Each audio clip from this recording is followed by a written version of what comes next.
Part 124. The Reborn Wife is Farming. Author, Yu Yuzu. Chapter 1233. Little Bear blinked, and then remembered something that he had been neglecting all along. Whether it is Chi Heiran or Mu Yangling, when educating their children, they always instilled the idea of seizing every chance to live. Chi Heiran and Mu Yangling even taught the little bear how to lower the enemy's vigilance after being captured. The ability to escape. Knowing that his son has a strong temper, Mu Yangling also gathered several sons together for training, and fully told them what it means to be a gentleman's revenge. 10 years is not too late, as long as you are alive, everything is possible. So Xiao Xiong never felt that there was anything wrong with Wo Kuo being alive. He could only get revenge when he was alive. But when Xiao Bao said this, Xiao Xiong remembered the education of the generals after he entered the army. Soldiers can live on, but if they are captains or above, once they are captured, if they can't conceal their identities, they will commit suicide as much as possible. Especially for people like the chief general and marshal, suicide is the best destination. Xiao Xiong frowned and pondered, and finally figured it out after substituting Wo Kuo. Advocating the suicide of important people, one is to keep secrets. After all, this kind of people know a lot of secrets. The other is to prevent the enemy from threatening people, just like Wo Kuo. If they carry Wo Kuo to the border of the two countries to threaten UN soldiers' retreat, are they withdrawing, or are they withdrawing? Therefore, for the sake of the country, it is best for such people to commit suicide. The little bear scratched his head, and asked distressedly, then if I'm caught, should I commit suicide or not? Xiao Bao slapped him on the head and cursed, what an idiot, of course he is alive. Then what if they use it to threaten you? Xiao Bao said meaningfully, don't worry, we will not be threatened. If you are arrested, I will ask fourth uncle to make Xiao Baozai another son, and then tell the enemy that fourth uncle has 3 sons. You lost. If it works, they will naturally not be able to threaten us, and if they kill you, it will only be one more life in their hands, and it will make us hate them, so they should let you come back. Little Xiong asked curiously, why is it the fourth brother Li, but the tiger head and the little lion are still there? Xiao Bao is speechless. Shouldn't you pay more attention to the matter of being abandoned? Leaving aside the fact that the tiger head and the little lion are twins, it has not been completely determined who will be the second child of the two. Let them be the heirs, and they will be the ones for a day in the future, and they will play in turns. The little bear stopped talking. The tiger head on the imperial plate was the second child, but whether it was in the palace or outside, they were all called the second young master of the little lion, so it was quite confusing. Xiao Bao saw that he hadn't asked about giving up on him for a long time, so he asked, why don't you annoy me about giving up on you? You're not really giving up. Besides, this is indeed the best way. There is no loss for our country. If I don't escape, I can survive, Little Bear said indifferently. But you may lose the position of the eldest son, Xiao Bao said. Fourth uncle and fourth aunt may not make you the eldest son for the sake of the stability of the palace. If Little Leopard really wants to be the heir, then I'll let him go, Little Xiong said after a moment of silence. A good man has ambitions all over the world. Can't I inherit the palace and make contributions by myself? Little Treasure seemed to be at odds with Xiao Xiong, and continued to ask, then if the country is peaceful and there is no war, how can you make achievements? You are good at martial arts, but I'm afraid you have no future in the civil service. The little bear glanced at Xiao Bao and said, if the little leopard can't tolerate me, then I will go to sea. My mother said that there are many unclaimed lands overseas. I will take people to occupy those lands. Then I will seal myself as one, be a general. Brother Xiao Bao, if you can't get along in Daki anymore, you can bring someone to find me. You can be the emperor, and I'll be the general for you. You know that I won't be able to survive in Daki. Xiao Bao was quite speechless. Then why are you so sensitive? Didn't I think about the matter of Wo Kuo a lot, and I rushed to talk about it. Xiaobao said confidently, I am the one who loves you the most now. Wensu and the others have nothing to say about my elder brother. Nothing like that will happen. Little Bear pouted, then you still ask me. The two went to the next yard while bickering, and stopped when they reached the gate of the yard, then coughed lightly, and tried to go in with a straight face. Wo Kuo was getting impatient, and looked towards the door when he heard movement outside.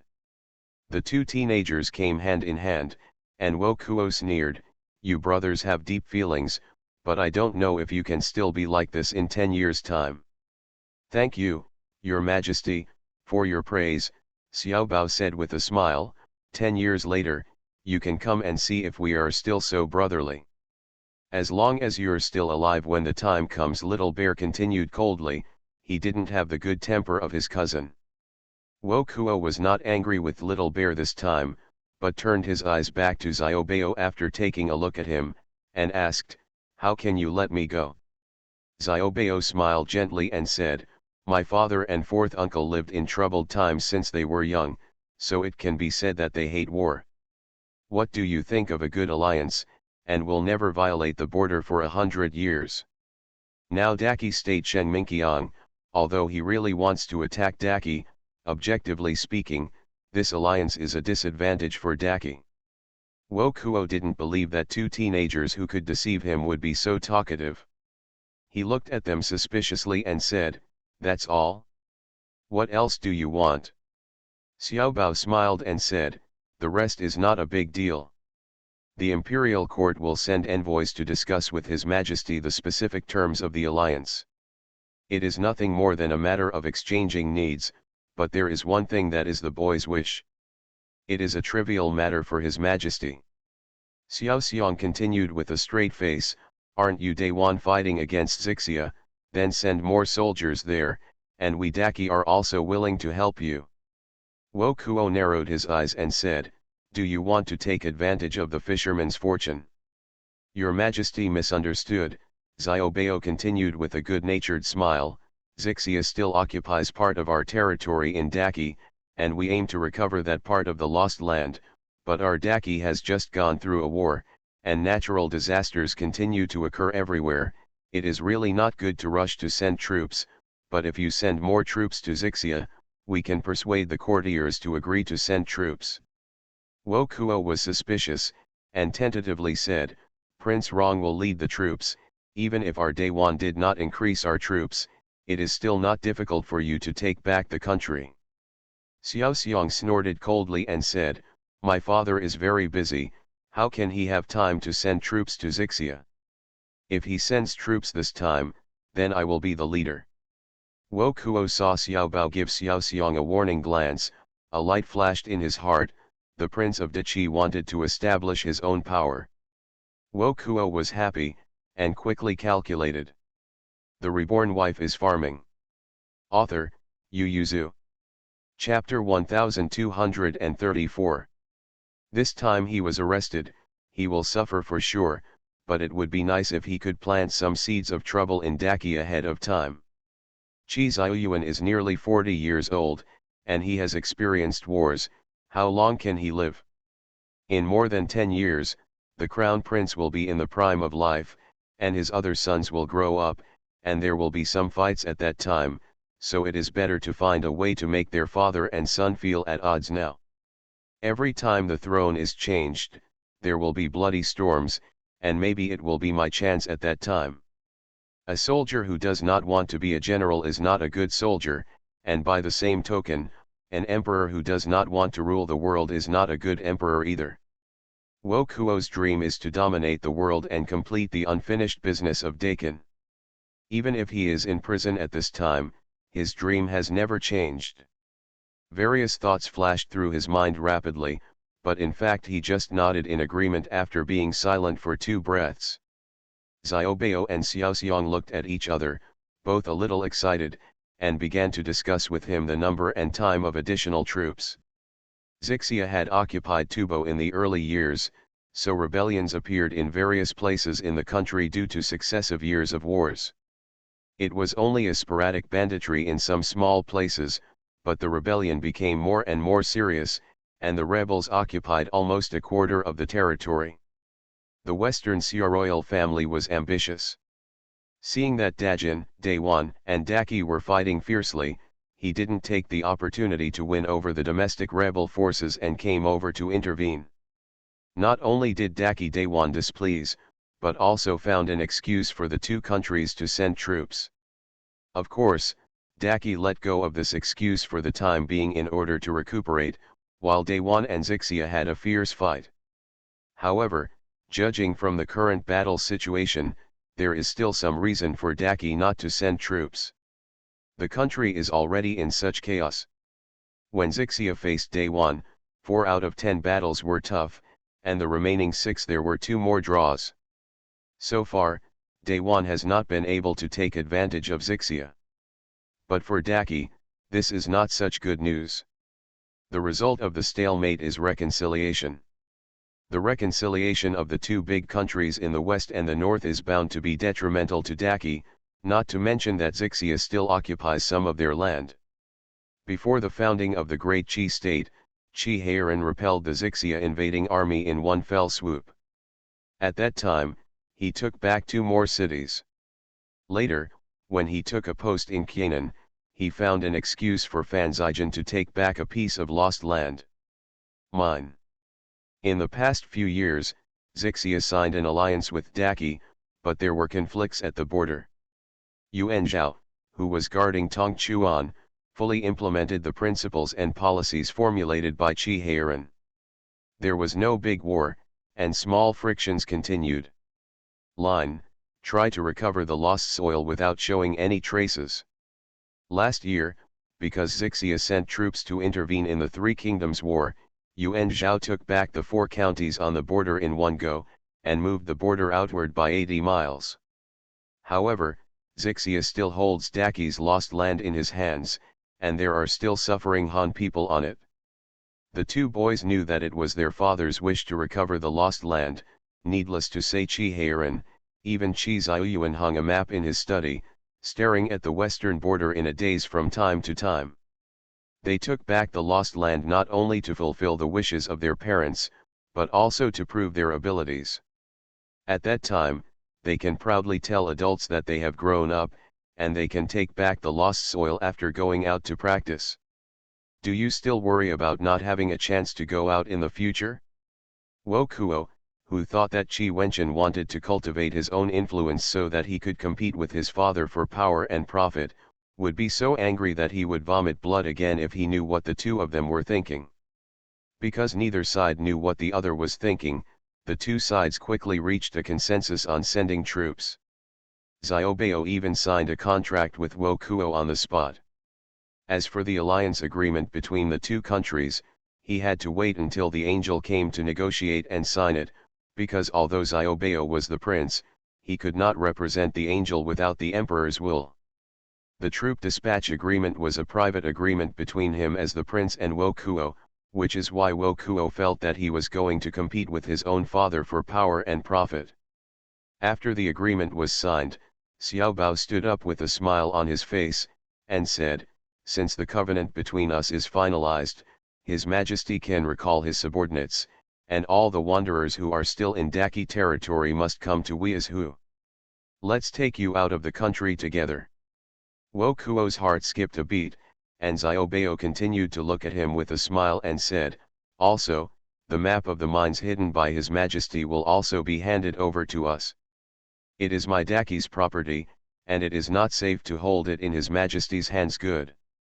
Wo Kuo knew that even his own life was in the hands of the other party, and it was impossible for him to keep these things, but seeing that these 2 boys didn't mention it, he thought he could do something before the envoy arrived, but now it seems he actually underestimated these 2 teenagers. Wo Kuo was silent for a while, and asked, "I want to send a message to my general." Little Xiong snorted coldly, "So that they can lead the troops to attack us." "No, don't think so badly about your Majesty," Xiao Bao gently comforted Little Bear, "Your Majesty is in our hands, and he doesn't want to be hung on the city wall as a hostage, so he shouldn't do such a stupid thing, right? His Majesty." Wokuo gritted his teeth. This man is even more hateful than Qi Wenjin, he actually threatened him nakedly. But now people treat me as fish and meat, he accepts this threat. Because of the vast area and many minerals, Wokuo couldn't write down all of them, and this time he had to make arrangements, so he took the map with him. Wokuo found the map from the gap in his coat and handed it to Xiaobao. He wanted to draw a new one and lose some, but he was locked up here and his every move was monitored, so it was impossible. That being the case, why not show it out generously and leave a good impression on the other party? Xiaobao and Xiaoxiang had a better impression of him when they saw him being so straightforward. Wokuo still has 2,000 people in the silver mine on the outskirts of Weizhou City. If Wokuo hadn't asked Nahe to take a token to recruit people, Xiaobao and Xiaoxiang would never have thought that he still had so many people hidden. In other words, the recall they mentioned earlier was about the assassins who kept rushing in, as well as the secret operations hidden in Daki. But looking at the more than 2,000 people who put down their weapons and came to surrender, Xiaobao and Xiaoxiang didn't say anything, and waved their hands, asking Yuan Bai to take them down and take them temporarily as prisoners until the two countries signed a covenant. Then you can follow Wokuo back home. In fact, the Dayuan soldiers who came to surrender were very happy in their hearts. Their parents, wives, and children are all in the grassland. Although they are very proud of the king's affairs, they also miss their families very much in the past half a year. Before, they thought they would never see them in their lifetime. Did not expect to be able to live in the sun so soon. The soldiers tried to look sad on their faces, but their hearts were as sweet as honey. Nahe knew people's hearts well. Although the soldiers hid it well, he still saw some clues, and he could understand their thoughts when he put himself in their shoes. He couldn't help but sigh in his heart, how could His Majesty win if he couldn't get the approval of the soldiers? Even if Daki's crown prince and elder son don't find out at this time, there will be endless troubles in the future. Not everyone has the mentality to live in the enemy's rear with peace of mind, but also secretly mines and transports gold and silver. You are listening to Novels at Bless Up channel. Wish you happiness and luck. Please subscribe to receive new novels. How do you feel about this novel? Please like and leave a comment. The Reborn Wife is Farming. Author, Yu Yuzu. Chapter 1235. After Qi Ziyuan received his son's secret letter, he immediately dispatched a negotiating team headed by Li Zhang. The Ministry of Household Affairs, the Ministry of Rights, the Ministry of Officials, and the Ministry of Punishment all transferred some officials. After all, in the alliance between the two countries, whoever is the first, and the etiquette is in charge of the Ministry of Rights, the transaction between the two countries is negotiated with the Ministry of Households, and after the diplomatic relations are busy, special personnel must be assigned to take charge, so the Ministry of Officials must also send two people. As for the criminal department, it is responsible for discussing various judicial matters in the process of diplomatic relations with the other party. Li Zhang, who knows Wokuo and De Yuan best, is the envoy. He will negotiate with Wokuo and strive for more benefits for De Qi. Li Zhang was tortured a lot by Wokuo at the beginning, but his self-cultivation has improved in the past half a year, so he hurried on the road quite quickly. He arrived on the 5th day after Xiaobao and Xiaoxiang formed an alliance with Wokuo.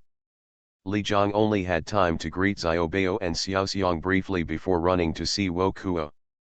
He is very interested in Wokuo's current fate. Speaking of it, although he had other goals for Wokuo, his thoughts and actions did not harm his interests. Back then, they were caught by accident and taken to the mine together. They made friends with Wokuo because of his loyalty, good character, and insight. Later, Wokuo wanted to lead the people from the mine to rebel against Dajin. He thought of his purpose of lurking in Dajin, so he took the initiative to contact the prince to obtain weapons and food. It can be said that without the materials provided by the prince, it would be impossible for Wokuo to develop so fast, and directly surpass other rebels to become the #1 enemy of Dajin. Later, he developed faster and faster. Li Jiang saved his life, Wo Kuo treated him well, and his brotherly love was deep, so he moved the idea of staying in Dajin. I thought I should take it slowly, but who knew that the prince would immediately send his family to Daewon after knowing his thoughts, and only asked him not to forget his ancestors and homeland. A scholar dies for a confidant, and the prince treats him as a national scholar, so he will naturally return to his country. He can't do other things, but returning Daki's lost land is the covenant that Wo Kuo made with the prince early in the morning. Who knows that before Dajin is destroyed, this person will turn his back on his promise and turn against him. Li Jiang never hated Wo Kuo, even if he was imprisoned and tortured, he never hated him, he only blamed himself for not knowing people clearly in his heart. But when he returned to Daki, he found out that he had sent troops to stop and kill his family members. If the colleagues lurking in Daewon were not desperate to save him, his parents, wife and children might not be able to see him alive. If he still doesn't hate Wo Kuo by this time, what face will he have to meet those colleagues who sacrificed for his family? So at this time, Li Jiang was full of malice towards Wo Kuo, and on the way here, he thought of many conditions for gnawing at the other party's flesh and blood. The crown prince and the son finally caught him, and the other party sneaked into Daki privately. If he didn't eat a piece of the other party's flesh and blood at such a good opportunity, he would be sorry for the vow he had made. Wo Kuo still doesn't know that Li Jiang has been blackened. He knows that this sworn brother is a bit soft-hearted. As long as he can let go of his figure, he believes that he will be able to win the other party's sympathy. So, hearing the hurried footsteps outside the house, Wo Kuo immediately put on a frustrated and sad look, and then put on his expression. Li Jiang opened the door and came in. Seeing the expression of sworn brothers, Li Jiang immediately laughed 3 times, and then burst into tears after seeing the other party's face froze. Li Jiang knows Wo Kuo too well, especially after the opponent gained power. He has studied his methods of subduing his subordinates, so he naturally knows that he is acting at this time. However, acting is not the only thing he can do. Li Jiang pointed at Wo Kuo, weeping and laughing, "I didn't expect you to have today. When you killed me and my family, do you still remember the oath in the mining shed?" Wo Kuo's froze face gradually turned cold, thinking that when he was sick, he was almost dragged out of the mine shed as a dead person. It was Li Jiang who saved his rations for him to eat, and ran to the edge of the mine to dig herbs at the risk of his life. Treat him, and save a life. Later, he blocked a fatal knife for him on the battlefield. Wo Kuo felt a little guilty again. Seeing that he bowed his head and said nothing, Li Jiang turned and ran out. The next day, he came to negotiate with Wo Kuo with a cold face. The negotiating table was aggressive, and the conditions raised were as extreme as possible. Even Daewon pays 20,000 taels of Dakina old coins every year. The grassland is bitterly cold, and it is difficult to supply oneself. How can it be possible to pay 20,000 taels of New Year's coins? Although Wo Kuo feels guilty towards Li Jiang, he has always been calm and indifferent. Guilt is one thing, but harming his own interests is another. Therefore, the negotiation was not smooth, and Li Jiang had to quarrel with Wo Kuo almost every day. Xiao Xiang was very worried about this, and said, "Master Li is so impulsive, can we really talk about it? Don't let Da Qi suffer in the end." Xiaobao flipped through the recorded copy and said, "Don't worry, do you think other adults have persuaded Mr. Li in private?" Little Xiang was taken aback, and asked, "Master Li did it on purpose?" Seeing Xiaobao nodding, he curled his lips and said, "Why would a man use such a small trick? It feels like a girl." Xiaobao smiled and said, "As long as it is useful, you can see that although Wo Kuo tried his best to oppose it, he didn't dare to say radical things during the negotiation, because he felt ashamed.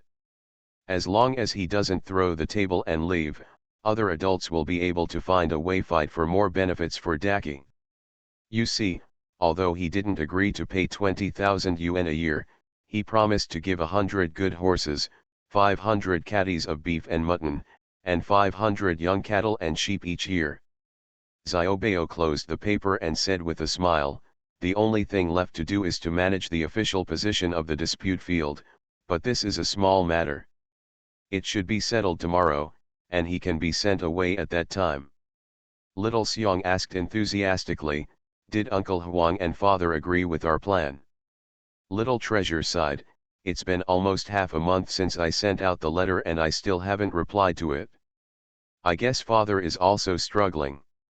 Qi Xiaoyuan and Qi Heiran didn't want to send troops for the time being, and Xiaobao and Xiao Xiong didn't want to start a war either, so the two made a plan for the lost land occupied by Xixia in an attempt to regain the lost land peacefully. The two children thought that this plan was perfect, but both Qi Xiaoyuan and Qi Heiran felt that it was a fantasy. The two originally wanted to type back their plan and tell the two children to wash up and go to bed quickly and stop daydreaming, but this time it was Fan Zijin who supported them. He also pulled Mu Yangling up as his backup. As soon as Mu Yangling read the children's plan, he praised the children proudly. Both Qi Xiaoyuan and Qi Heiran had horrible expressions on their faces, and there was a feeling that this was indeed the case. Qi Xiaoyuan thought, maybe Mu Yangling, the children pointing to a pile of shit, would say, "That's right." As soon as Qi Xiaoyuan finished slandering in his heart, Qi Heiran slowly stood behind his wife, and said to the abandoned elder brother, "Brother, I think what Zijin and Aling said is also good." Qi Xiaoyuan watched his younger brother almost spit out a mouthful of blood. He felt that it was not Mu Yangling who would say the smell of shit, but his younger brother Qi Heiran. Seeing that Qi Heiran had attracted all the firepower of the emperor, Fan Zijin sat down and drank tea with peace of mind. Qi Heiran explained with sweat profusely, "Brother, let the children try it, maybe it's feasible, anyway, we won't lose anything, and the leak of the plan is just exposing Day One's marching plan. It's also Day One. The reborn wife is farming." Author, Yu Yuzu. Chapter 1236. This thought was shameless, but Qi Xiaoyuan didn't reprimand his younger brother for it. Anyway, in state affairs, he has always been a dead friend rather than a poor one. But what he was more curious about was Zijin's thoughts. How could you agree with the children messing around? With Zijin's temperament, shouldn't he be the first one to object? Fan Zijin said, as a matter of course, because I found that some of the children's ideas are naive, but they can be realized. We think this plan is a fantasy. Daewon and Xixia will not be so stupid, but maybe they are so stupid. Did you do what Xiaobao and Xiaoxiong planned? If a person wants to commit suicide, nothing can be stopped. Seeing that the three of them looked at him suspiciously, Fan Zijin could only say helplessly, "I have summed it up from a few children." When he said this, Fan Zijin's face was a bit vicissitudes. During this period of time, he began to participate in the education of the children. Only then did he realize that the world of the children was really beyond his comprehension. In other words, he was not so naive when he was a child.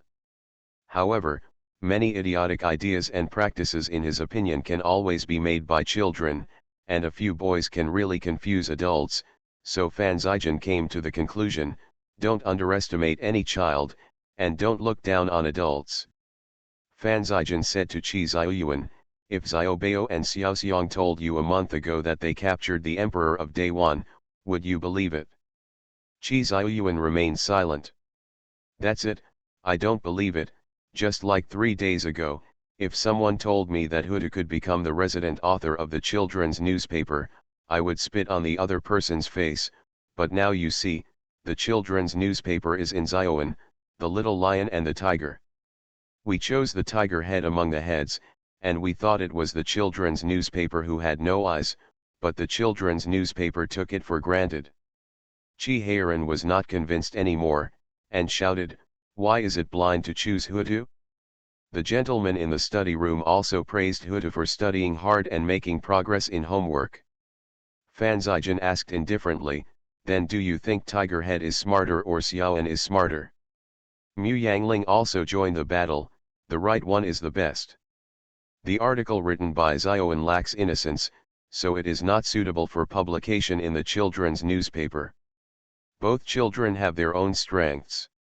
Okay, we're talking about regaining the lost land, you can all blame Hutu and the others, I don't think there's any need to discuss it, you go out quickly. Chi Heiran immediately said, brother, Zijian's words are wrong, but there is some truth in what he said. We think it's a fantasy, but maybe the Xixia people are fooled. Why don't we let them try, we can't let that agreement go to waste. Didn't you still stand on my side just now? You have turned your back too thoroughly. 3 votes to 1 vote, Chi Ziyuan had no choice but to give in, but do you know which is Xixia's secret work? If this secret work is not buried deep enough, Xixia will not believe the news he gets. Chi Heiran frowned and said, I do have a few candidates in hand, they were discovered but not picked out, but because they haven't been interrogated, so I don't know their identities. Fan Zijian rubbed his chin and said, there are also 2 Xixia spies in my firm, why don't you let me know? It's not good for any of you to leak the word, Mu Yangling said with a smile, let Hutu and the others come, don't they like role-playing lately, then we will put on a big show. That night, there was a loud shout in Prince Rong's mansion, followed by cats catching mice and jumping around. The servants were startled first, and then they calmed down and did what they should do. They have long been accustomed to such things. But today the prince seemed to be particularly angry, he even yelled twice, and the rattan rattle sounded in the study. Xylo ran to the backyard in a hurry, pulled a girl and said, quickly go and inform the princess, and say that the prince is really angry and beat up some young masters. The girls hurriedly ran to find the princess. At this time, in the study room, Chi Heiran was hitting Hutu's buttocks with a cane, and the little lion and Xiaoan squatted on the ground to look at him, and asked in a low voice, how is it, does it hurt? Hutu felt it carefully, shook his head and whispered, it doesn't hurt at all, but the buttocks are a little itchy, like being bitten by ants. Stinky boy, Chi Heiran kicked his son's ass, and cursed in a low voice, how can this cane smoking be the same as an ant bite? The little lion pulled the tiger head off the stool, lay down on it by himself, and said enthusiastically, let me try it. Chi Heiran touched his buttocks and asked, is the cushion thick enough? Sure enough, I've got 3 cushions. Chi Heiran whipped his ass with the cane, seeing that he really didn't hurt, so he whipped hard, and cursed loudly twice while pumping. After the little lion's round, Xiaoan obediently lay down on the stool, so when Chi Heiran broke the pants of the 3 children and the canes were broken, Mu Yangling finally arrived. So, that night, the servants saw the 3 little masters weeping and carried them back to the backyard on spring stools. Bloody vines, a few bloody rags. Physician Wang was urgently recruited into the backyard to see the wounds of several young masters. The always gentle and talkative Li Shun's sister asked the maids to burn some bloody pants with a straight face. According to the maids and women in the inner courtyard, the prince was driven to sleep on a soft couch by the princess that night, and the couple ignored each other, but the princess turned around and punished the 3 young masters for writing 800 large characters, and they were also banned from riding horses for a month. The servants knew that the 3 young masters must have caused a catastrophe, otherwise they would not have been beaten like this. You must know that the prince has always been loud with thunder and light with little rain, and rarely beats people. The atmosphere in the palace became tense, and the servants had to walk on their toes, for fear that making loud noises would offend the prince and be blamed. But the turmoil in the palace quickly spread to the outside, and the censors all stretched their necks to spy, to see if some young masters of the palace had caused some trouble, and whether it was up to the standard of rumors. Some people with ulterior motives also began to pay attention to the situation of the palace. On the second day, the 3 children asked for leave and did not go to the study room, but on the third day they limped and were escorted by Prince Rong to study in the study room. As a result, Prince Rong escorted the child and met King Anjun on the road. He thought that King Anjun wanted to seek justice for his son, but King Anjun looked at the three boys and said, "Well, why don't you mess with things in the future? I told you that you are not allowed to mess around in the study area, but you are good. The bigger you are, the more inappropriate you will be." The three children all lowered their heads, with slight disbelief on their faces. Those who paid attention secretly remembered it in their hearts. What could be in Prince Rong's study? This is the man who once held 3/4 of the military power in Daki. The three children limped to go to school, and then limped to the street after school. Others could only lament that the three children were the sons of Prince Rong and Princeton. If you don't go home to rest, you still have the mood to come out and play. Seeing the three children smiling carefreely, the people in the dark started to act quietly. So the three children met two little friends who had played together before. When they mentioned what happened last night, all three of them were a little angry. The copy is a confidential document. The reborn wife is farming. Author, Yu Yuzu. Chapter 1237. When Xixia's spies took away the confidential documents, both Xiaobao and Xiaoxiang breathed a sigh of relief. It was too difficult to do this scene. Fortunately, there were adults to help. Otherwise, how could they have informed Xixia so cleverly? Qi Heiran's study is well guarded, so Xixia started from Xiaobao's side. After all, if Prince Rong's study was so close, Xixia would not believe it was true. But it is not very difficult to get the rubbings of the agreement from Prince Daki. After all, they live in the magistrate's mansion in a small town, and most of the defense forces are transferred to protect their own safety and prevent Wo Kuo from being rescued. Some negligence in protection is quite justified. That's right, now many people privately know that Emperor Daiwan is locked up in the courtyard of the prefect of Weizhou. First, Daki's frequent actions, and then the news that Daiwan's spies attacked the Weizhou government office on a large scale. It's hard for everyone to think about the problem. Qi Ziyuan also explained this to the courtiers, saying that there are distinguished guests in Weizhou city, so Li Zhang needs to entertain the envoys on their behalf. Those who are well informed know that it was an important figure in Daiwan who was arrested, but those who are more informed know that it is His Royal Highness and Prince Rong's son who have detained the emperor. In this regard, they were happy to see the results, so they all silently expressed their support. Naturally, the spies who infiltrated also knew about it. So Xixia and Daiwan also started to act. On Daiwan's side, Wo Kuo's brothers were beating their chests and stamping their feet, wanting to do something, but Daki's side had already put back Wo Kuo's confidant Nahe in order to show the sincerity of cooperation. Nahe took Wo Kuo's token and decree and returned to the country, and Wo Kuo's brothers were suppressed before they started arguing, so although Daiwan was undercurrents and turbulent, on the surface it was very calm. Xixia was different. Ever since they received the news that Daki and Daiwan were about to form an alliance, they had fallen into chaos. When Xixia's spies sent the rubbings of the agreement back to China, the Xixia court was even more turned upside down. They are already struggling to deal with the domestic rebellion and the Great Yuan. Wouldn't it be their life to have another Daki gradually become rich and the people stronger? So the gold, silver, and jewelry sent by Daki played a role. Back then, Xixia bribed Qin Fang, the traitor of the former court, to let De Zhou retreat several pieces of land without a fight. Now, the same trick works on Xixia. Many Xixia power officials proposed to return the land of the Han people to them. Anyway, what Daki wanted was only a few pieces of their lost land. As a result, De Qi sent out troops and was attacked by the enemy. I am afraid that he will lose even more. The officials of Xixia, who had received bribes from Daki, were blushing and arguing with the main combat faction. Daki destroyed Dajin last year, and defeated Daiwan again.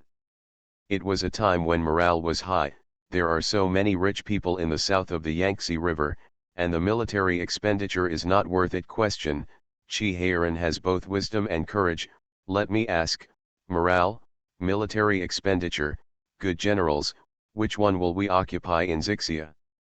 How sure are you that we will really go to war with Daki? As soon as these words came out, the Zixia court was silent. The peace faction persisted and said, Your Majesty, if Chi Heiran sends troops, Chi Heiran will be the commander-in-chief. Who will be the general to fight against him at that time? The Zixia court hall was so quiet that only the sound of everyone's breathing remained. The invasion war 13 years ago caused Zixia to suffer heavy losses. In that battle, half of Zixia's good generals died at the hands of Chi Heiran, and half of those who returned were mostly defeated by his men. Chi Heiran's reputation resounded throughout Zixia, and no one willing to fight with it. But this is the thinking of most Zixia generals, there are always newborn calves who are not afraid of tigers. A young general stood up after everyone was silent for a while, and shouted loudly, Your Majesty, the last general is willing to lead the army to fight. The bribed dignitaries despised him with their noses. When Prince de Qirong dominated the battlefield, you were still peeing your pants at home. Can you fight him? Don't lose your life in the end, your life doesn't matter, just don't lose our Zixia territory. I'm afraid that you will not only not be able to stop Daki's army, but also let them find an excuse to attack me. Zixia. Don't raise other people's aspirations here. People who don't know think you are a Han. Open your mouth to speak for Daki. Don't take their benefits.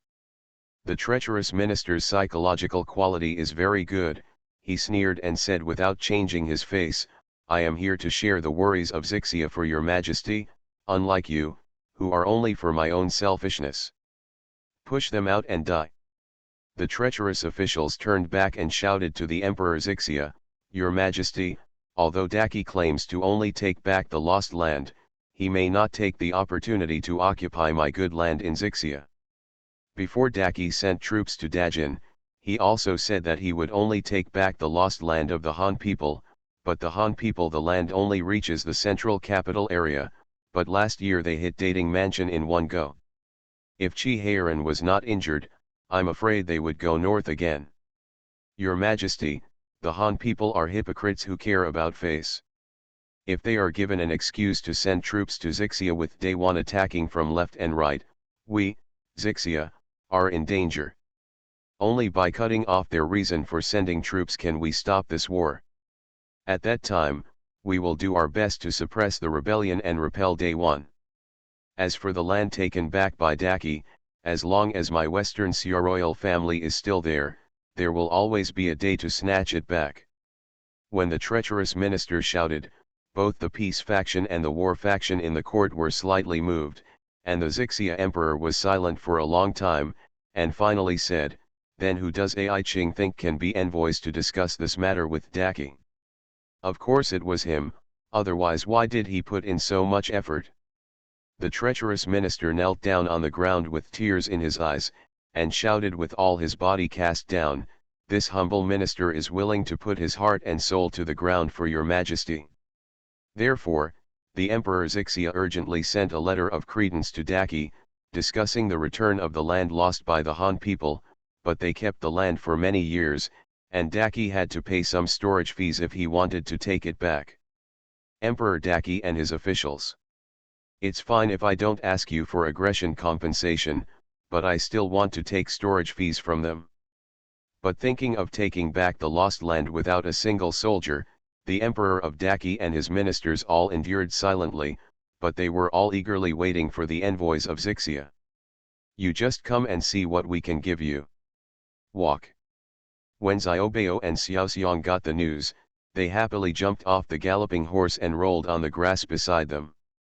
If the matter hadn't been settled yet, they would have happily shouted we succeeded, but now the matter has not been settled, so they can only laugh and roll on the grass, and be happy. After venting, he whipped his horse and headed towards Shandong. Yes, they have handed over the affairs of Weizhu to Li Zhang and others, and headed east again. At this time, they have bypassed Zhongdu and headed for Shandong. Qi Ziyuan didn't expect the plan of the two children to be successful, and he couldn't help but let out a sigh of relief. As expected, he couldn't underestimate any of the children. In fact, the plan of the two children is very simple, and it is indeed a bit of a fantasy. Leaked to Zixia the document of their agreement to send troops to Zixia, telling the other party that Daki would send troops to recover the lost land, and Daywan would increase its troops. Then buy Zixia's powerful ministers to speak for them. If Zixia doesn't want to be attacked by the enemy, it should take the initiative to return the lost land. Of course, this is not enough. During this period of time, Xiaobao and the others urged Wokuo to increase troops to the border of Daywan and Zixia, and Daki's army also began to move frequently, making the illusion that they were going to send troops. Qi Heiran even made people get in touch with the rebels in Zixia, and use food and grass as bait to make them intensify their attacks. Under multiple pressures and someone to guide them, there is a high possibility that Zixia will return to Daki as planned by the two children.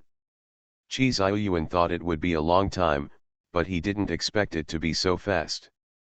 You are listening to Novels at Bless Up channel. Wish you happiness and luck. Please subscribe to receive new novels. How do you feel about this novel? Please like and leave a comment. The Reborn Wife is Farming. Author, Yu Yuzu. Chapter 1238. The Zixia mission soon arrived in Daki, and the officials of Daki abused them, lowered the storage fee they proposed, and finally gave some gold, silver, jewelry, and silk tea as ransom. The Minister of the Household Department took out the money from the national treasury with a heartbroken face, and finally looked at the emperor eagerly, hoping that the internal treasury could subsidize a little or two. It is true that there are natural disasters in many places this year. Qi Ziyuan also knew the difficulty of the national treasury. He was in a good mood, and his internal treasury had a good income last year, so he waved his hand and said that this time the ransom, no, half of the land storage fee was paid by the internal treasury. After Zixia got the money, people began to evacuate the land. The news was confirmed and published by the Times. The Han people on those lands ran to the streets crying and laughing, celebrating with their foreheads. The people in the capital also set off firecrackers. People from all walks of life, the festivities began. Mu Yangling also bought a carload of firecrackers and went home. He pinched his waist and smiled at the children in the family. Although setting off firecrackers pollutes the air, I'm happy today, so you can let them go. The palace didn't set off so many firecrackers during the Chinese New Year. The children were overjoyed and rushed up to divide it up. Xiaoan and the tiger-headed little lion snatched their shares and ran over and asked in a low voice, "Fourth aunt, we are recovering the lost land, can you tell the credit for this matter?" Mu Yangling touched their heads and laughed softly. There are some achievements that don't take time to be known. History will record them, and future generations will remember your achievements. Hudu asked anxiously, "Then can you tell my little friends that we have also participated in the plan to plot against Zixia?" Mu Yangling continued to smile and said to Xiaoan and the little lion, "Come and explain to Hudu. Tomorrow our two families will follow your uncle Huang to the palace for a picnic and we have to pack a lot of things. I'm off to work." Xiaoan and Xiaoshi grabbed the tiger's head and said to him, "Aunt Si has made it very clear. This matter can only become history, and it cannot be said now." Hudu pouted in disappointment, "I thought I could let everyone see my achievements." "It doesn't matter, if it doesn't work this time, there will be another chance next time. Now that 11 Xia has re-established the covenant with Daki, we can't spread the news that we designed to deceive them as soon as they left. That would be unfriendly," the little lion comforted. Hudu said, "In the future, Zixia will turn against us again, and we will tell this matter again to discuss them. He, a group of adults were deceived by our children, shame on them." The other two friends agreed, "Good idea." The little leopard saw the three older brothers leaning against each other and chattering again, so he ran over angrily, grabbed the tiger's head by the hand, and shouted, "You don't want to play with us, I want to tell Daddy." Hutu picked up the little leopard and put it on his shoulders, and ran around the firecrackers, spanking his ass while running, and asked, "We are not playing with you now, the child who complained is not a good boy." The little leopard shouted excitedly "Ah," and shouted happily, I can fly too." Ziofu was so envious, he also ran up to entangle his elder brother, "I want to ride a horse, too." Xiao An's face was full of distress. Whether he had the strength and internal strength of a tiger's head, how could he dare to put Xiao Fu on his neck? The little lion knelt down and said, "Let me do it, your elder brother just stand aside and watch." Xiaofu hurriedly climbed up happily. When the tiger head saw it, he flew over with lightness kung fu, and shouted, "I'll chase you." The little lion picked up Xiaofu and ran away, and the only sound in the yard was the shouting and laughter of Xiaofu and the little leopard, and Xiaoan Bezus clapping and cheering. When Chi Heiran and Fan Zijin came in, they saw the tiger head and the little lion carrying a child and jumping around in the yard with light work. Fan Zijin caught his breath in his chest and almost passed out. Chi Heiran was also so frightened that his heart raised his throat. He didn't dare to make a sound, for fear of scaring some children. He quickly came to the little lion's side, grabbed him with one hand, and slipped the little 40 on his shoulder with the other to put it on the ground. These two actions were completed in just one breath.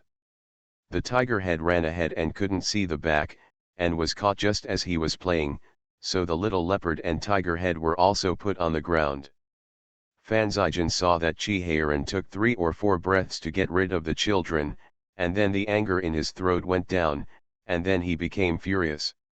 Just as Chi Heiran was about to teach a few children to play around, there was a shout behind him, and he was dumbfounded. Fan Zijin yelled violently, ran over to Xiaoan, pressed him on his leg and beat him, and scolded with red face, "How did you become an older brother and told you to look at my younger brothers? That's how you look? If you still dare to mess around in the future, let's see if you still dare to be disobedient." Fan Zijin said a slap, and the 4 boys who had just been put on the ground were all dumbfounded, and then rushed up to hug their legs and arms, crying and shouting, "Second uncle, Daddy, no. Brother Guan Zioan's business is for us to play with." Zioan was slapped 5 times on the buttocks, because he didn't react too suddenly. At this time he heard the howling of Hutu and the others, and then he came back to his senses, and when he got back to his senses, he burst into tears and shouted, "I'm wronged, worse than Doi, God, you have to decide for me." Fan Zijin had stopped beating at first, but when he heard this, his blood surged, and he pushed Xiao Fu out who was holding his hands, forcing Xiaoan to continue beating. Xiaoan suddenly howled. Beizu was so frightened that she hid in her father's arms and dared not come out. Chi Heiran hugged his daughter in distress, not knowing whether he should step forward to persuade him, saying that it was the first time he had seen Zijin lose his composure, and the disheveled hair was so frightening that he dared not move. Chi Heiran saw that he was beating Xiao An's buttocks slapping, and he knew that he was only exerting force, but it was useless. He was afraid that his arm would hurt more than Xiao An's butt after he stopped. For the sake of his brother, Chi Heiran still took 2 steps forward, and was about to persuade him, but Fan Zijin left his son behind, and his anger began to radiate towards the people around him indiscriminately. First, there was the maid who accompanied her. "Is this how you serve your master? How old is the little leopard, and how old is Xiaofu? You dare to let them do such a dangerous thing? This is where we can see it in the yard. How do you take care of your children where you can't see them?" Then came the guards. "The palace invited you here to protect the little masters, not to show you a show for free. 2 10-year-old children and 2 children are flying around in the sky. You don't know how to stop them. If something goes wrong, can you afford it?" After teaching these people a lesson, Fan Zijin was almost exhausted. When he turned around, he saw Chi Heiran standing on the side with his head bowed. His anger flared up immediately, and he pointed at Chi Heiran's nose and scolded, Is there anything wrong with that? With you, the lawlessness of these children is learned from you and Aling. I said earlier that children cannot be spoiled. If they make a mistake, you have to punish them to kneel in the ancestral hall and beat them. You are good, you spoil your children so much. Now, you count how many troubles they have caused since they were young, and how many times have you really beaten them? Chi-Heiran opened his mouth and said in a low voice, Aling said that children must be educated, and they cannot be beaten. Fart, Fan Zijan said excitedly, if you don't beat them up, you can go to the house to expose the tiles. Look at what good things you can raise. Since you let me intervene in the children's education, then I will punish you this time. Who are you? If you dare to intervene, you will be punished together with me. Chi-Heiran suddenly shrank his neck and dared not speak. The Reborn Wife is Farming. Author, Yu Yuzu. Chapter 1239. Xiaoan felt that he had died unjustly. Seeing his fourth uncle succumb to his father's despotic power, he suddenly felt that life was hopeless, so he could only let go of his voice and howled twice, hoping that someone would come to save him. So, Mu Yangling and Xiao Xia rushed over after hearing the news, but when they saw the furious Fan Zijan, they were as scared as Chi-Heiran. The three adults stood aside and watched Fan Zijan send the 5 children into the ancestral hall for punishment.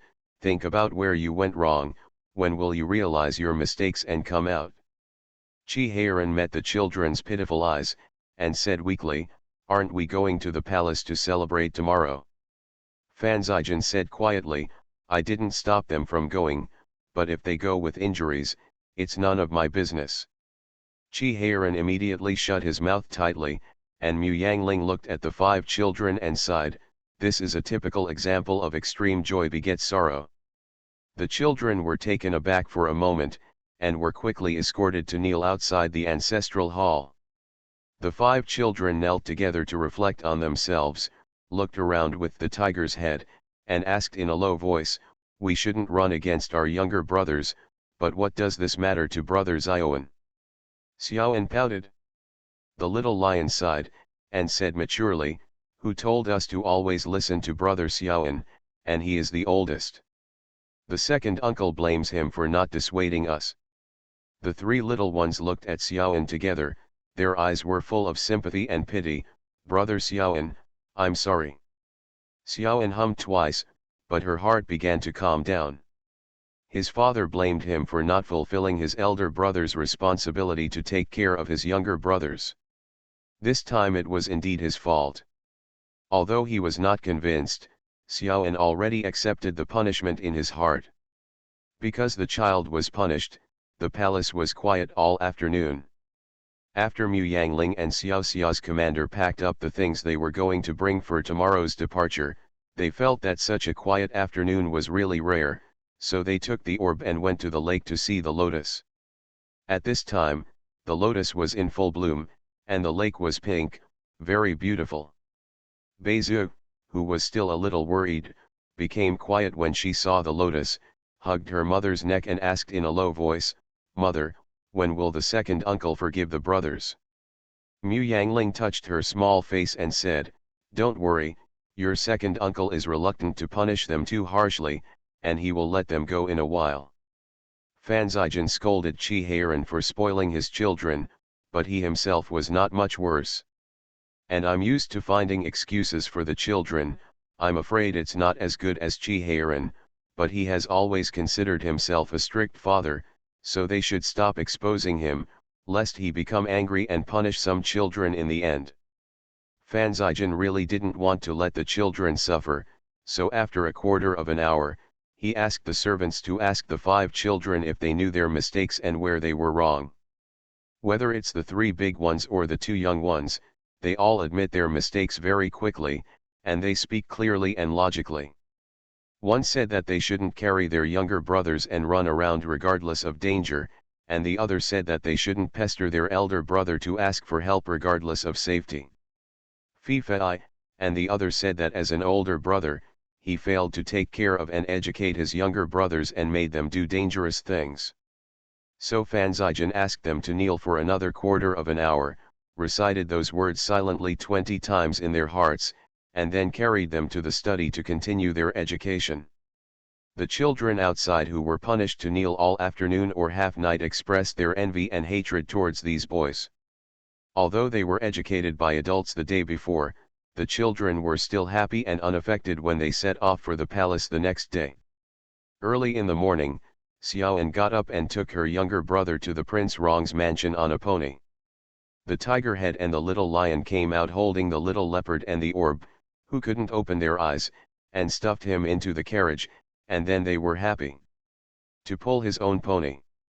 Xiaofu didn't need his brother to stop him, so he climbed in by himself, found a comfortable place in the spacious carriage, lay down and continued to sleep. Qi Xiaoyuan was very happy because he took back the land without a single soldier.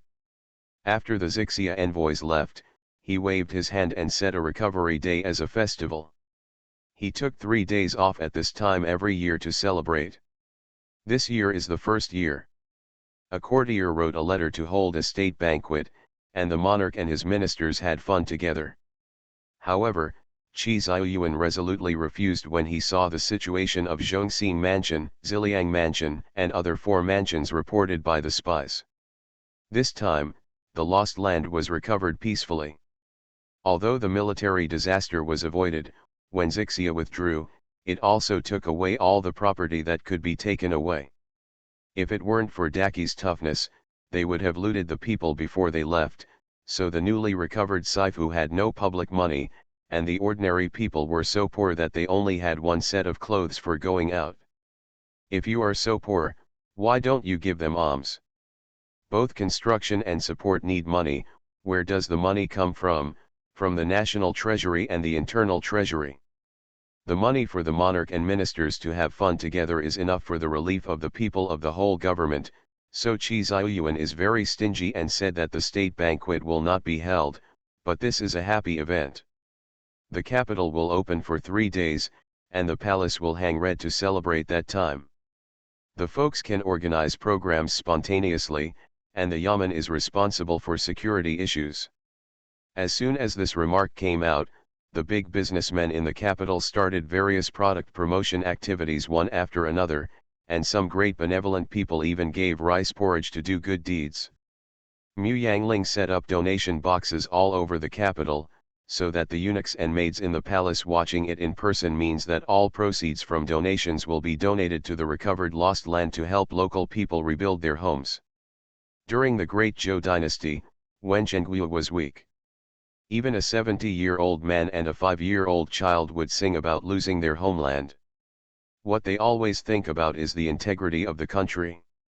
Seeing that the last piece of lost land has been regained at this time, they naturally burst out with strong enthusiasm. People passing by along the road, even if their families are very poor, will take out a few pennies and throw them into the donation box when they see the misery of the lost compatriots painted on the wooden board. The common people threw in pennies and pennies, while the wealthy businessmen gave them box by box. Even the palace ladies and eunuchs took out their own money and put money in it, and finally developed into palace concubines. Officials and aristocratic families have nothing to do when they see it. Even common people, wealthy businessmen, and ladies in the palace donate. If they don't say something, won't they be poked in the back? They can only send money in. This time, not only Mu Yangling, but also Qi Xiaoyuan opened his mouth wide in shock. Regarding this, faced with questioning eyes from the 3 brothers Qi Xiaoyuan, Mu Yangling solemnly swore to the sky, "I really didn't expect this. I just saw that those rich businessmen were doing a lot of activities, and the people who went to collect rice lived a happy life. It's not very difficult. Thinking that the people in the Westland are eating leaves now, I thought that instead of being scattered in the capital, it would be better to transport the rice to the Westland. That's why I asked the emperor's sister-in-law to send me a few eunuchs and maids to go out to collect donations. Really, I absolutely did not expect so many people to donate money." Qi Xiaoyuan asked suspiciously, "Then why don't the people from the palace go, but let the maids and eunuchs go instead?" Mu Yangling said embarrassingly, You also know that there are few servants in my mansion.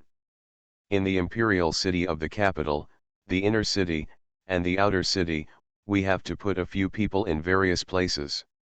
I can't get so many people out of my mansion. Anyway, the palace, there are many eunuchs and court ladies here, and they must also want to go out to see the blue sky and white clouds outside, so. Chi Xiuyuan's face darkened. What is different about this blue sky and white clouds? It was as if he had abused them. Isn't that someone from the Yamen? Mu Yangling murmured, the people are afraid when they see the officials, and the things that enter the Yamen may not be able to be sent to the west. The reborn wife is farming. Author, Yu Yuzu. Chapter 1240. Seeing that she did not trust the court under his leadership so much, Chi Xiu couldn't help but stare at her. But this move did save them a lot. The donations received in the past 2 days were enough for 1/3 of the relief they planned to give to the West. Chi Xiuyuan felt that he could allocate more money to buy cattle, farm tools, and build houses for Ziti. Thinking about it this way, Chi Xiuyuan was happy, and he didn't care about Mu Yangling's distrust of the court. Thinking that they also had a 3-day vacation, they couldn't just stay in the palace without doing anything, so he simply waved his hand and the whole family went to the palace to escape the summer heat. This whole family includes not only the queen and the princes and princesses, but also their mothers and concubines, Chi Heiran's family and Fan Zijian's family. The 3 light cars set off from the capital to the summer palace 30 miles away. Fan Zijian's family joined Chi Heiran's family to go to the gate of the city. The palace guards had already been waiting here, protecting the emperor and others. Chi Wenjin rode horses like Hutu and the others. Seeing them coming, he waved from a distance, then looked at their buttocks and asked, "It is said that you were beaten by Uncle Fan again, can you still ride horses?" The faces of the 3 children turned black, and they decided not to talk to him until the sun came out. The emperor and queen also heard the movement and asked someone to call the children over for questioning. Hutu and the others walked from the back to the front, past the queen's sedan chair first, and went to see her first. The queen took their hands to look them up and down, and said with a smile, "I heard that you were beaten up, I think it's very good, isn't it?" 3 children. Chi Heiran and Fan Zijian had already rode to the front to meet the emperor. The 3 children came over to salute dejectedly, and Chi Xiuyuan said, "Yo, is this really being beaten? Where did the beating come from? Come and let Uncle Huang, let's see, can we still play after going to the palace?" The 3 children pouted and looked at the emperor sullenly. Chi Heiran lowered his head and grinned.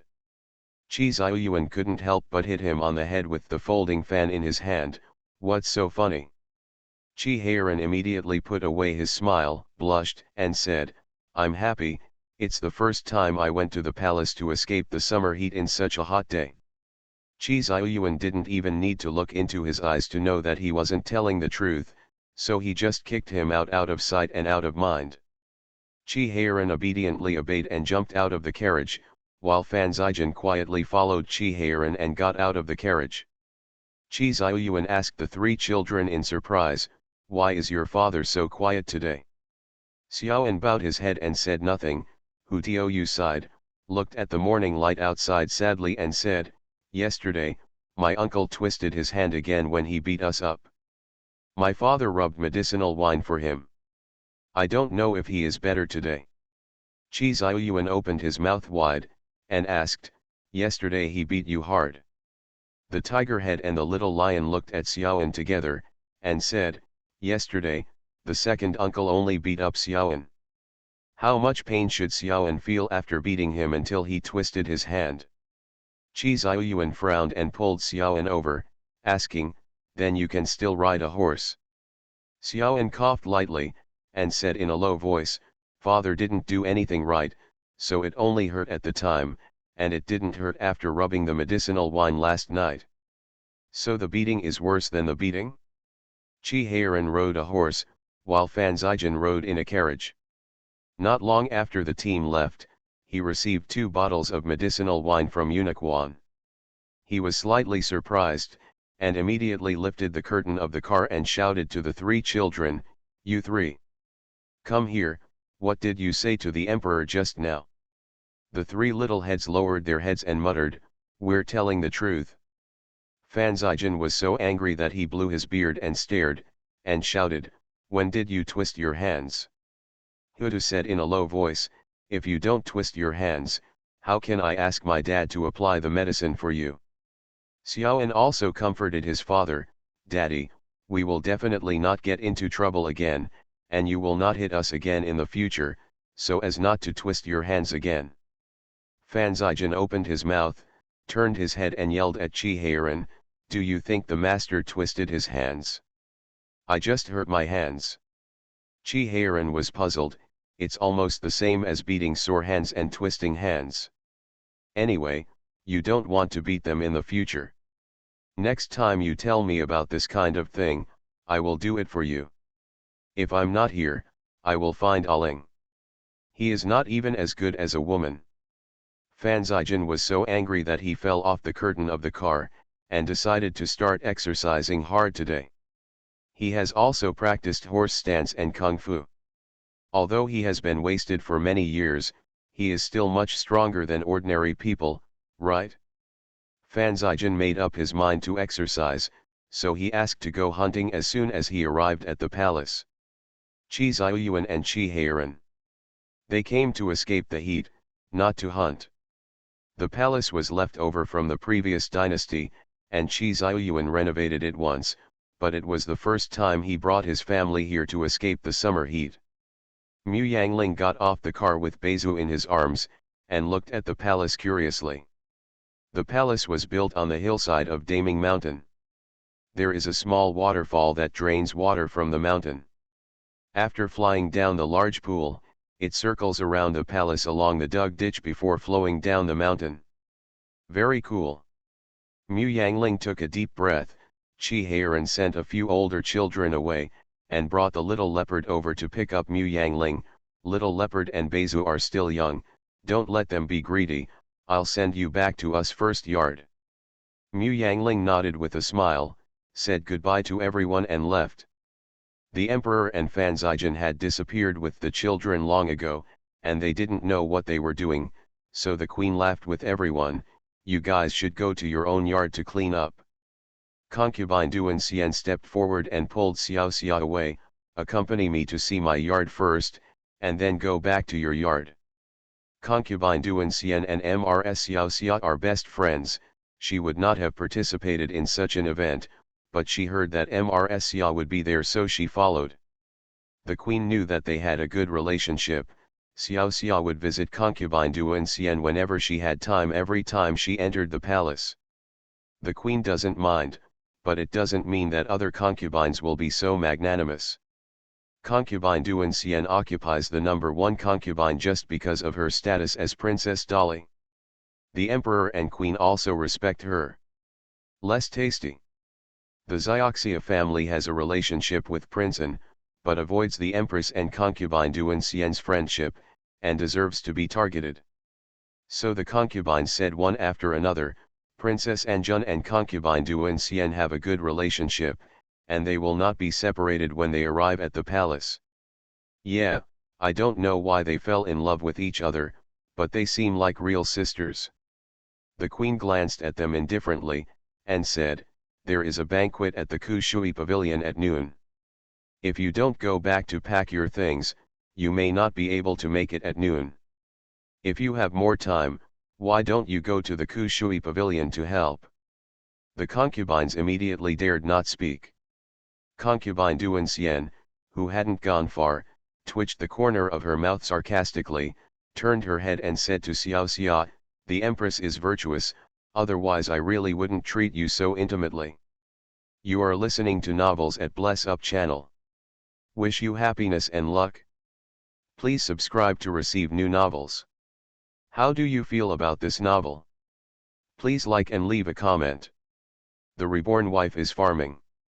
Author, Yu Yuzu. Chapter 1241. Concubine Duan Xian and Xiao Xia are not stupid, they dare to have such close contacts because they know that the queen doesn't mind. The two held hands and walked around their respective yards before going to Kushui Pavilion, where there were already full of well-dressed concubines. Neither the queen nor Mu Yangling was present yet. Concubine Duan Xian stood on the side watching, and laughed with Xiao Xia. I'm afraid that after this, the next time the emperor wants to leave the palace, he won't bring our concubines with him again. Xiao Xia comforted dryly, no, when the emperor leaves the palace, there will always be someone serving him by his side. Too many people serving will only bring trouble, not to mention the emperor likes to only take the queen out of the palace, he knows the benefits of having fewer people. Xiao Xia immediately didn't know how to comfort her. She has met the emperor many times, and she has a little understanding of the emperor's temper. He doesn't like heavy routines, and he has a deep relationship with the queen and his wife. He doesn't like the many concubines in the palace. Concubine Duan Xian saw Xiao Xia's distressed thoughts to comfort her, so she patted her hand with a smile and said, "It's not that I want to serve the emperor by his side, but it's just a pity that I missed a chance to go out of the palace." Xiao Xia immediately smiled and said, "Aren't you eating fast and reciting Buddha's name? Why do you always want to run outside? If you see too many precious flowers and rare trees in the palace, you will inevitably miss the green mountains and green waters outside." The two of them sat down on the stone bench beside them while talking. What concubine Duan Xian said is right, the emperor has indeed made up his mind that he will never bring so many concubines with him when he comes to the palace next time. He shouldn't have brought so many people here thinking of having fun with everyone, but when he went to the Kushui Pavilion for a banquet, he met two concubines who were admiring the flowers on the road, and one group who were playing the piano in the pavilion by the side of the road. Pour down on him with long eyes, otherwise even if he keeps calm, he will leave in a huff. Seeing the empress covered her mouth and smiled, the emperor's expression became even colder. After arriving at Kushui Pavilion, seeing that Chi Heiran and his wife hadn't come yet, thinking of the temper of his younger brother and daughter-in-law, he immediately beckoned to Wenkui, the maid of honor next to the queen, and ordered, "Go and tell Prince Rong and his wife that they don't need to come to the banquet. They can do whatever they want." Wenkui glanced at the queen in surprise, then immediately lowered her head to respond, and slowly retreated. The Kushui Pavilion suddenly became quiet, and Chi Ziyuan said to everyone with a straight face, "Okay, let's eat, and go back to rest after the banquet. It's hot and sleepy in summer. Take care to cool off and don't get sick." Chi Heiran and Mu Yangling were leading the twins halfway, and when they heard Wenkui's message, they immediately turned around and went back. If I said it earlier, they wouldn't have to travel all the way here. The weather in June and July is so hot. Up. As soon as Chi Heiran entered the house, he took off his outer shirt and only wore his inner clothes, dragging his wooden clogs and walking in the house, shouting to Li Shun, "Hurry up and get some iced drinks, we will eat by ourselves at noon today." When the twins heard that there was ice to eat, they immediately looked at their father with sparkling eyes. Chi Heiran hurriedly waved his hands and said, "You can't eat it, or your mother will beat me." The dragon and phoenix twins immediately hugged his arms and hung in the air, shouting, "We also ate ice last time, nothing happened." The little leopard looked anxiously at his sister, hugged Chi Heiran immediately and acted like a baby, "Daddy, Daddy, we don't eat too much, we only eat half a bowl. You see, we are very hot from the bottom of the mountain to the top of the mountain." "No, no," Chi Heiran shook his head like a rattle, "your mother will beat me up if you eat too much." Mu Yangling came in with a big watermelon from the outside, and when the little leopard and Beza saw it, they immediately left their father with an ow and rushed to their mother. Mu Yangling smiled and said, "I ask someone to chill this watermelon in an ice basin, and I allow each of you to eat 2 slices." The two children cheered and called their mother their favorite person. Chi Heiran stood aside and couldn't help eating, and shouted, "I'm going to take your second and third brothers to fish this afternoon, who will follow?" Neither of the two children paid any attention to him. Mu Yangling smiled while holding the faces of the two young children. Mother is going to go to the lake with your imperial aunt and second aunt this afternoon. Are you going? The two children immediately hugged their mother's legs in applause. Chi Heiran gritted his teeth and looked at the two young children sadly. Mu Yangling pushed him and said with a smile, "Take the tiger head and the little lion to play." Chi Heiran curled his lips and said, "I won't take them to play." Having said that, he still went to find some children after the lunch break, but Hutu and the others didn't appreciate it, telling his father, "The better we go with our cousins, we're going to catch fish at the waterfall, we don't go fishing." The little lion said with disgust, "Fishing is something grown-ups do." Chi Ziyuan was being entangled by his concubines and couldn't escape, while Fan Zijin was determined to exercise, so he took a bow and arrow and went hunting in the nearby mountains with his guards. Chi Heiran suddenly became a lonely person.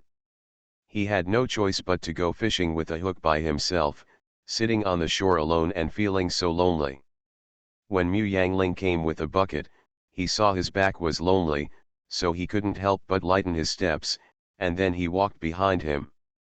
Chi Heiran suddenly fell to the ground, his face flushed, his eyes closed tightly, and he twitched slightly. It didn't move.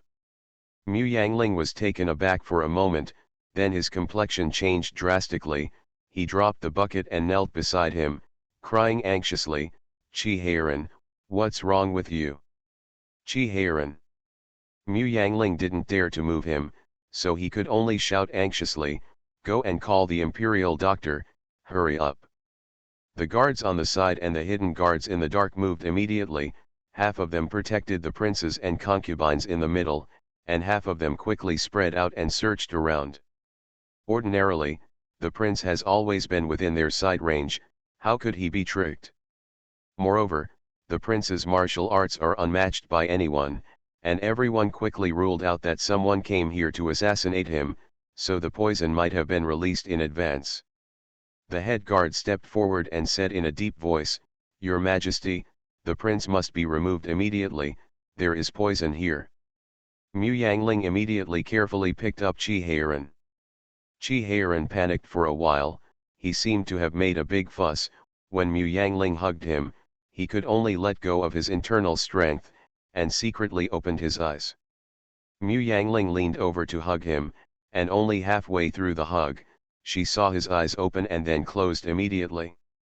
She was stunned for a moment, carefully looked at his face that was still too red, and listened to his heartbeat.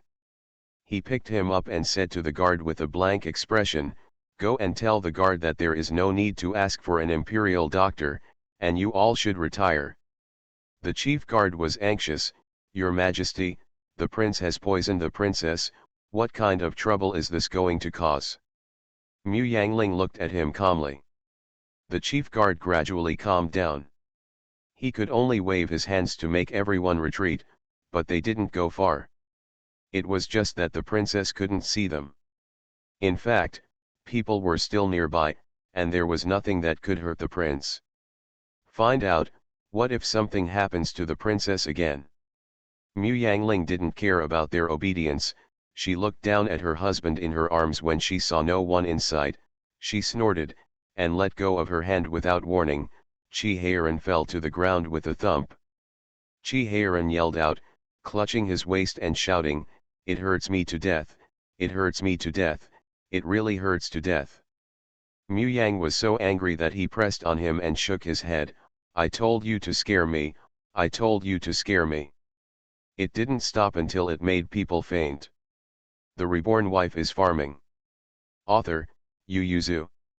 Chapter 1242.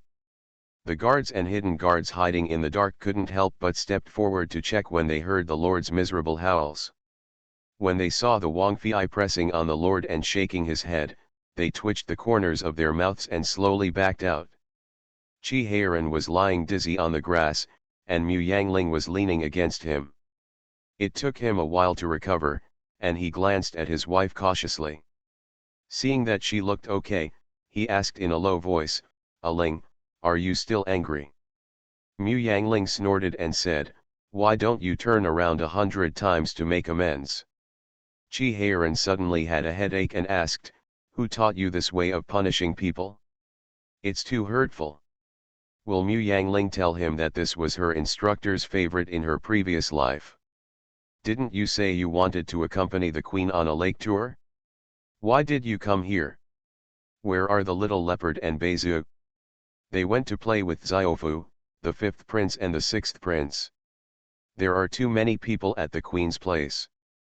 Everyone's words are either beating around the bush or eccentric, so I just left first. Mu Yangling turned to look at him and said, when I came back, I knew someone was fishing here alone, so I sacrificed my afternoon rest time to come and comfort him, but who knew that someone didn't know what to do and scared me. Chi-Heiran rubbed his nose and whispered, isn't that boring?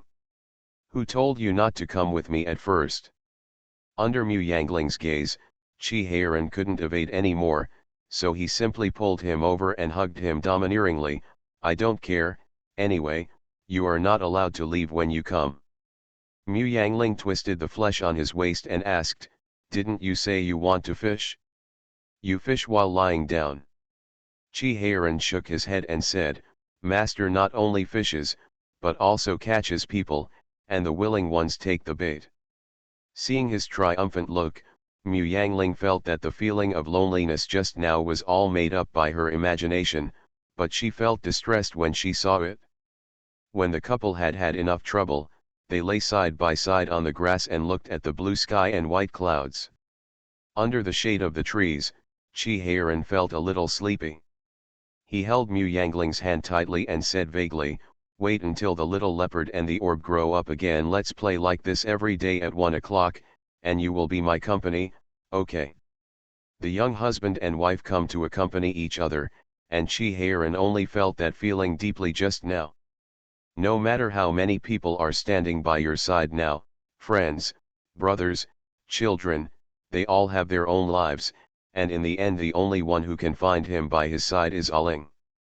Mu Yangling gave a soft hum, and just when she was about to close her eyes and go to sleep, she noticed that the fishing rod inserted beside her was moving. She immediately sat up, and Chi-Heiran was faster than her. Grabbing the fishing rod skillfully, he swung it up, and a big fish weighing 4 to 5 catties drew an arc in the air, and fell to the ground with a slap. The couple were very happy. Such a big fish, it's a good start. The bodyguards and secret guards who were hiding in the woods just moved. The guards and hidden guards wiped their faces and silently watched the happy couple on the grass. There is endless joy in the palace, but Xiaobao and Xiaoxiang, who have not yet entered the territory of Shandong, are on the run. When they left Weizhou city, there was no news. Only Li Zhang and the prefect of Weizhou knew that they had left, and they hid their whereabouts again, so they did not encounter any trouble. But since Wo Kuo returned to Day 1, Daki and Zixia, when the news of the Covenant and Zixia's return of the Lost Land came, they were assassinated one after another. They obviously changed their walking route twice on the way and even made a disguise, but they were still overtaken by the assassin. The guards who followed the two were more or less injured. Xiaobao and Xiaoxiang both looked a little unsightly, and when they encountered heavy rain, everyone's expressions became even uglier. The guard who went to explore the road quickly came back and reported, "My lord, there is a deserted earth temple in front of us. It is raining too hard. Shall we go in to hide from the rain?" Little Treasure looked at Little Bear, and Little Bear ordered, "Go, go, and have a look." The guards checked the inside and outside of the ruined temple, and only let the two little masters in after confirming that there was no danger. This land temple has been in disrepair for a long time, and the rain is leaking everywhere inside, but it is better than being exposed to the rain directly outside. If you are injured, change your wet clothes and apply medicine. Little Xiang turned around and said to the chief guard, "Allow 4 people to guard," and the others quickly found dry firewood to light the fire. "If there is no accident, we are afraid that we will be here tonight." Pass. The head guard responded and hurriedly arranged for people. Xiaobao helped the injured guards to apply medicine, and it took more than half an hour to finish. At this time, Everyone settled down, sitting in twos and threes by the fire, but intentionally or unintentionally surrounded Xiaobao and the little bear. Xiaobao turned around and saw Little Bear looking at the map by the firelight, hurried over and asked, which way shall we go tomorrow? They obviously don't want us to go to the official road, and they have arranged a large number of people to intercept us at the intersections entering the official road. We are not fast on the small roads, and there are many accidents. We can always be caught up by them, and don't you think they are very accurate in finding us? Xiaobao frowned. There can be no traitor among us. Those who can be selected by the emperor and Qi Heiran to be their guards are loyal warriors, and their families are also arranged by the emperor, and the price of betraying them is too high. Little Xiong didn't believe that there was a traitor among them, so he tapped his fingers and said, before we is who, they were not sure about our journey, and after we is who they knew our whereabouts, so something must have happened in we is who city that made them to be able to keep an eye on us all the time. Didn't my mother say that there is a scent that only animals can smell in the rivers and lakes? Maybe we have it. Xiaobao coughed lightly, and said in a low voice, fourth ant is telling a story. The story comes from life, Little Bear insisted. Xiaobao asked quite speechlessly, then how do you plan to break the situation? They don't let us go to the official road. If we go up, they just stop us. It is impossible to stop caravans and ordinary people. Otherwise, the garrison and the yamen would have treated them as robbers. But we have dressed up as a caravan before, so we can't get on the official road. We were also besieged and almost died. Xiaobao and Xiaoxiang both thought of the goods they left behind that time, and their eyes were a little red. It was the money they gave back to the younger brothers, but it was all gone. Little Xiong shook his head, threw away the grief and anger, and said through gritted teeth, this time we won't pretend to be a caravan, we'll pretend to be ordinary people. If you take the official road, you can get to the Shandong garrison in only 2 days, but the small road takes 5 or 6 in a few days. Zhao Yang, a general of the Shandong garrison, served as a lieutenant under my father, and his hometown is in the south of the Yangtze River. There is no problem with loyalty. When we have men and horses, I will catch them all. Xiaobao stared blankly at the map and asked, did you miscalculate? It only takes more than half a day to walk from the pipeline, and it only takes more than 2 days to walk by the trail. Little Xiong despised him. You are talking about Ma Cheng, but we are pretending to be common people. Which common people have you ever met who can afford to ride a horse? Xiaobao is speechless. So are they going to lose even the horse?